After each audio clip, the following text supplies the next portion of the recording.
Tere! Oleme oma muinasjuttudega jõudnud Kreekasse ja ma arvan, et paljud teist on mõelnud, et kuidas linnud lendavad või kuidas kalad vee all hingata saavad või miks on kilpkonnal kilp. Ja just sellest räägibki meie järgmine muinasjutt.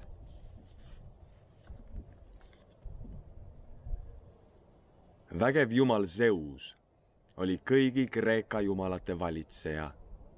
Tal oli tohutu jõud ja kui ta oli halvas tujus ning välgunooli pildus ja kõue kõmistas, tundsid teised jumaladki tema ees veidike hirmu. Kui Zeus hakkas naist võtma, kutsus ta kõik loomad suurele pidusöögile.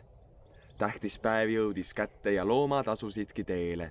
Suurest vaimustusest haukudes ja möirates, pruusates ja ruiates, urisedes ja mõmisedes, hirnudes ja ulgudes liikusid kõik üle maa. Pidu oli uhke ja tuju oli kõigil hea.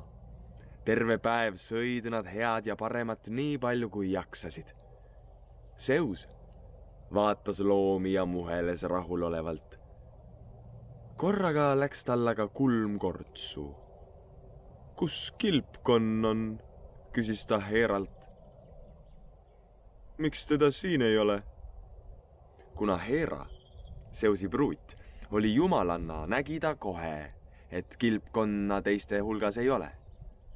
Homme lähen ja küsin tema käest. Järgmisel päeval läks aga Zeus ise kilpkonna juurde. Ta leidis kilpkonna mudasel jõekaldal põõnamas. Kuule, kilpkonn, miks sa mu pulmapeole ei tulnud, küsis Zeus sõbralikult.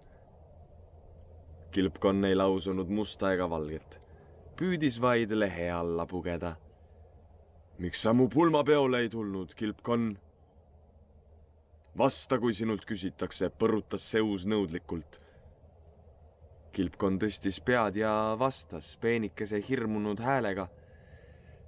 Tead, kodus on alati kõige parem. Zeus sai selle peale maru vihaseks.